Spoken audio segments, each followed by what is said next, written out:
तो ये है बेटा 8 नंबर का सवाल, मैं पढ़ के सुना रहा हूँ। A statue 1.6 metre tall stands on the top of a pedestal from a point on the ground. The angle of elevation of the top of the statue is 60 degree and from the same point the angle of elevation of the top of the pedestal is 45 degree. Find the height of the pedestal. तो देखो बेटा, इसका diagram बनाते हैं तब ये बेहतर समझ में आएगा। ठीक है, एक पेडिस्टल है बेटा, ठीक है ना, जिसके ऊपर एक स्टैचू है बेटा। ठीक है, ये हो गया स्टैचू। ठीक है, और इसकी बेटा अपनी हाइट कितनी है 1.6 मीटर। ठीक है, ये स्टैचू है, उसकी हाइट 1.6 मीटर है। ठीक है, यहाँ तक कोई दिक्कत होनी चाहिए बेटा। ठीक है, अब ध्यान से देखना, इसमें लिखा है from a point on the ground. कोई पॉइंट है बेटा ग्राउंड पे।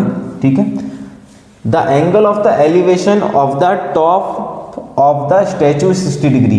ठीक है, स्टैचू का जो टॉप है बेटा उसका एंगल बन रहा है वो कितना है 60 डिग्री। ठीक है, 60 डिग्री। ठीक है, and from the same point, उसी पॉइंट से the angle of elevation of the top of the pedestal. Pedestal का बॉटम ये कहलाएगा, टॉप ये कहलाएगा बेटा। यहाँ एंगल कितना बन रहा है, ये एंगल मिल रहा है बेटा 45। ठीक है, 45 डिग्री। ठीक है, find the height of the pedestal, मतलब पेडिस्टल की आपको हाइट निकालनी है। तो हम बेटा इसको मान ले रहे हैं h। ठीक है, इसकी और इसको x बोल दे रहे हैं। ठीक है, और इसकी बेटा क्या कर रहे हैं हम, नंबरिंग कर दे रहे हैं A B ये C और ये D। ठीक है, अब बेटा सॉल्व करने का तरीका आपको पता ही है, जो वैल्यू दी है वो लिख दो, जो निकालनी है वो भी लिख दो। ठीक है, सो हम बोलेंगे कि AB इज ए स्टैचू। ठीक है, और ए बी इजकल टू दिया कितना है 1.6 मीटर। ठीक है, और हम बताएंगे कि B C is a pedestal. ठीक है, और let's assume that B C is equal to h metre. ठीक है, इसी तरह से हम DC को ही मान ले रहे हैं x मीटर। ठीक है, यहाँ तक कोई दिक्कत, θ1 60 डिग्री और θ2 45 डिग्री। ठीक है, 1 2 किसी को भी लिख दो, कोई दिक्कत वाली बात है नहीं ऐसी। ठीक है, अब बेटा सॉल्व करना है। ठीक है, हमको फाइंड क्या करना है वो बता दो। टू फाइंड, तो हमको फाइंड करना है BC। ठीक है, BC मतलब h की वैल्यू निकालनी है। ठीक है, ध्यान से देखना बाबू, सबसे पहले हम 45 लेंगे, बताया है आपको।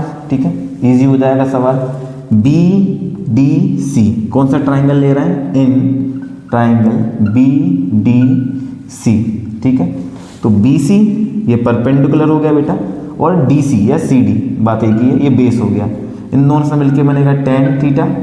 BC H, DC X, tan theta की वैल्यू 45। ठीक है, h अपॉन x, tan 45 की वैल्यू 1, x सामने जाएगा तो h is equal to x, h is equal to x मिल गया। ये हमको मिल गया इक्वेशन नंबर 1। तो यहाँ तक कोई दिक्कत होनी नहीं चाहिए बेटा। ठीक है, अब कौन सा ट्राइंगल लेंगे हम, ADC बड़ा वाला, तो इन ट्राइंगल ADC। ठीक है, तो उसमें बेटा AC अपॉन DC, तो बेटा ये परपेंडिकुलर और ये बेस, इससे मिलेगा tan थीटा। ठीक है, AC की वैल्यू कितनी है 1.6 प्लस h। ठीक है, तो इधर लिख दे रहा हूं मैं 1.6 प्लस h, DC मतलब x tan 60। ठीक है, तो 1.6 प्लस h x tan 60 की वैल्यू हो जाएगी √3। x को सामने भेज दो, इसके अपॉन 1 है, 1 को यहाँ मतलब क्रॉस कर दो, सिंपल। ठीक है, तो 1.6 प्लस h x का इंटू √3 में होगा तो ये √3x हो जाएगा, ठीक है। ये हो जाएगा इक्वेशन नंबर 2, ठीक है। अब हम क्या करेंगे, वैल्यू पुट कर देंगे, ठीक है। काय की वैल्यू पुट कर देंगे, x की। कहाँ से, इक्वेशन नंबर 1 से, कि हम x ही है क्या पुट कर सकते हैं h, क्योंकि हमको h की वैल्यू निकालना है ना, h की वैल्यू निकालना है तो x से कोई मतलब नहीं है, तो हम क्या लिखेंगे यहाँ पर, put the value of x from the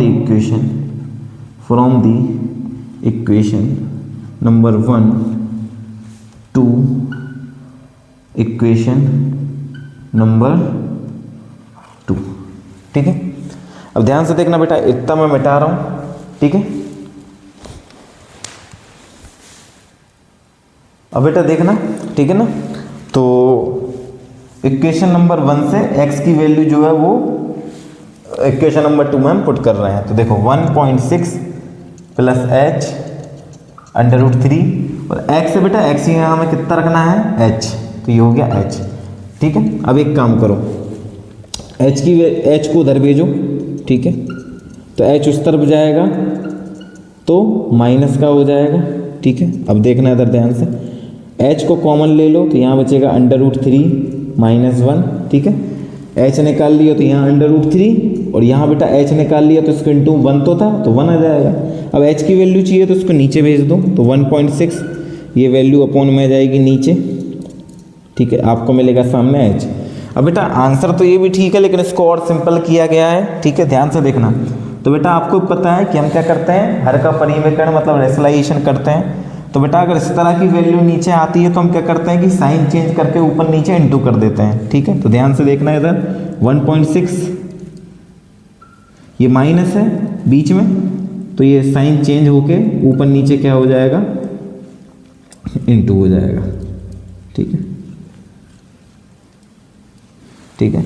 तो देखो 1.6 इंटू में √3 + 1 और यहाँ बेटा लग जाती है एलजेब्रिक आइडेंटिटी, कौन सी, a - b a + b, ठीक है, a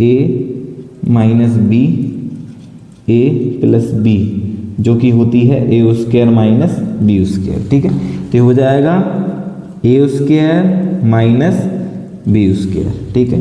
तो आपके पास निकल के आएगा, ठीक है, और ये सब h के बराबर में चल रहा है तो h बराबर आपके पास निकल के आएगा 1.6 √3 + 1, √3 का स्क्वायर करेंगे तो 3 आ जाएगा, 1 का स्क्वायर करोगे तो 1 आ जाएगा। तो 1.6 इंटू में √3 + 1 ब्रैकेट में 3 में से 1 गया तो 2, और बेटा जब इसको काटोगे, ठीक है, तो ध्यान से देखना, ये पॉइंट हटाओगे तो नीचे क्या लग जाएगा, 1 0 लग जाएगा।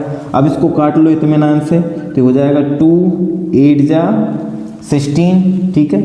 तो अब देखो, अब आपने पॉइंट हटाया था तो नीचे 0 बढ़ गया था, अब यहाँ से आपको 0 हटाना है तो ऊपर पॉइंट लग जाएगा, तो एक डिजिट बाद पॉइंट लग जाएगा बेटा, तो ये हो जाएगा 0.8 इंटू √3 + 1 और बेटा बगल में लिख देना मीटर, और यही क्या है आपकी h की वैल्यू, मतलब यही है आपका आंसर, ठीक है बेटा। और थोड़ा सा बेटा कैलकुलेटिव है तो उससे कोई घबराने वाली बात नहीं बेटा, ठीक है, वो नॉर्मली चीज़ है, ठीक है ना। अगर थोड़ा सा कैलकुलेटिव सवाल होता है तो उससे घबराना की ज़रूरत बिल्कुल नहीं है, क्योंकि ये सवाल फिर 4 नंबर का भी तो आएगा ना, तो 4 नंबर ऐसे ही नहीं मिल जाएंगे, ठीक है। तो 1-2 बार करोगे बेटा इजीली तरीके से आपको बनने लगेगा, ठीक है बेटा। तो आइए अगला सवाल करते हैं। तो बेटा ये 9 नंबर का सवाल मैं पढ़ के सुना रहा हूँ।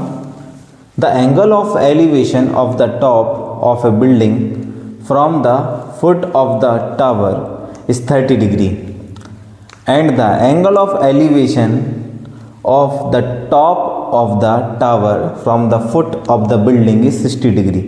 If the tower is 50 meter high, find the height of the building.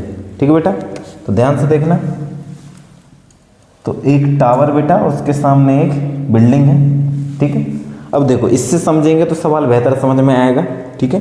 The angle of the elevation of the top of A building, ठीक है। यहाँ का बेटा जो एंगल ऑफ एलिवेशन है कहाँ से, from the foot of the tower, foot of the tower मतलब यहाँ से बन रहा है बेटा, ये कितना डिग्री है, ये मिल रहा है अपने को 30 डिग्री, ठीक है 30 डिग्री, ठीक है।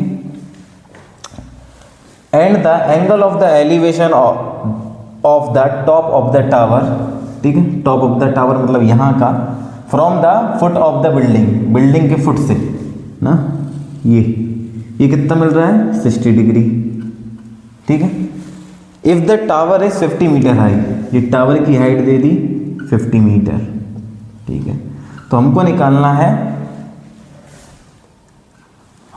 है बेटा find the height of the building, तो इसको बेटा h मान लो बिल्डिंग की हाइट को, और अब नंबरिंग कर दो a, ये b, ये c और d, ठीक है बेटा। अब इसको सॉल्व करते हैं, ठीक है, तो ध्यान से देखना, सॉल्व, ठीक है, बता दो A B is a tower, ठीक है, और ए बी की वैल्यू दी भी है बेटा, कितनी है 50 मीटर हाई है वो, ठीक है। D C is a building, ठीक है, बिल्डिंग है बेटा, और let's assume that D C is equal to h metre, उसको बेटा माननी पड़ेगी, बी सी को मान लेते हैं कितना x, यहाँ से यहाँ तक की वैल्यू को, ठीक है। And let's assume that B C जो है वो x मीटर, ठीक है। हमको फाइंड क्या करना है, टू फाइंड, तो हमको बिल्डिंग की हाइट फाइंड करनी है, मतलब h निकालना है, ठीक है।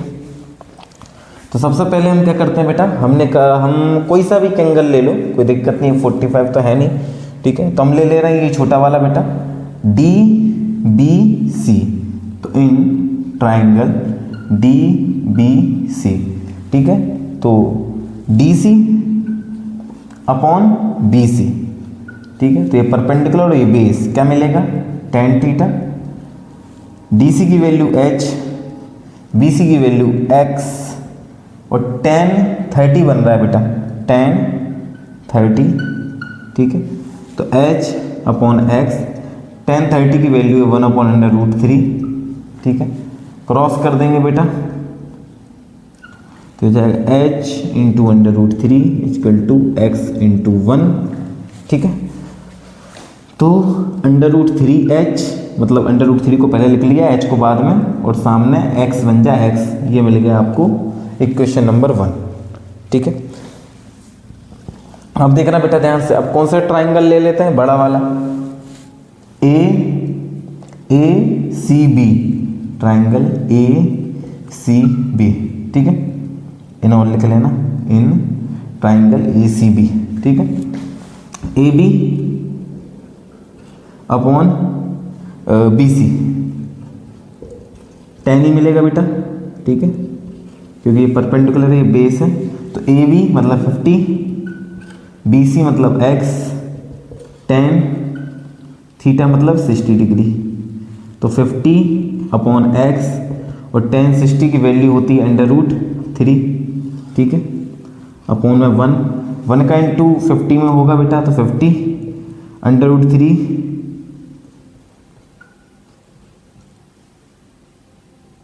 √3, और ये हो गया कितना x, ये हो गया इक्वेशन नंबर 2, ठीक है। यहाँ तक कोई दिक्कत होनी नहीं चाहिए बेटा आपको, ठीक है। तो बेटा इक्वेशन नंबर 1 और 2 मिल गई है, अब हमको बस वैल्यू को पुट करना है इधर से उधर और अपना आंसर आ जाएगा। तो जगह का थोड़ा सा अभाव है बेटा, मैं इतना मिटा के इक्वेशन नंबर 1 और 2 केवल यहाँ लिख ले रहा हूँ, और फिर उसके बाद हम आगे सवाल को डील करेंगे। तो ये है बेटा इक्वेशन नंबर 1, ये देखिए, और ये है इक्वेशन नंबर 2, ये देखिए, ठीक है। अब मैं क्या करूँगा बेटा कि हमारा इक्वेशन नंबर 2 में जो है x की वैल्यू पुट करूँगा, कहाँ से, इक्वेशन नंबर 1 से, तो मैं लिखूँगा put the value of x from the equation number 1 to equation number 2, ठीक है। 1 से x की वैल्यू कहाँ पुट कर रहे हैं, यहाँ, तो देखो 50 इक्वल टू √3, और x की वैल्यू कितनी रख रहे हैं √3h, 50 √3 से √3 का इंटू होगा तो 3 हो जाएगा। आपको तो h की वैल्यू निकालना है, तो 50/3, ठीक है। अब देखना बेटा, h की वैल्यू आ गई 50/3। ये भी बेटा आंसर है, लेकिन बुक में शायद आपको इस तरह का सवाल आंसर नहीं मिलेगा, ठीक है। तो हम क्या करते हैं, देखो इसको 3 बन जा 3, ठीक है, फिर 2, फिर 3 6 जा 18, फिर 2। तो उसको लिखने का तरीका क्या रहता है बेटा, 16 नीचे 3 और जो अपना बचता है शेषफल वो ऊपर। तो 16 सही 2/3 मीटर इसका क्या है आंसर। यही बेटा आपकी h की वैल्यू है। अब बेटा अगर आप इतना भी लिख के आते हो, ठीक है ना, यूनिट के साथ, तो बेटा ऐसा है कि आधे एक नंबर शायद वो काट लेगा अगर उसको काटना होगा तो, लेकिन नंबर देगा बेटा वो, ठीक है। बाकी बेटा बुक में अगर आप देखेंगे तो आपको आंसर ऐसा मिलेगा, ठीक है बेटा। तो आइए बेटा अगला सवाल करते हैं।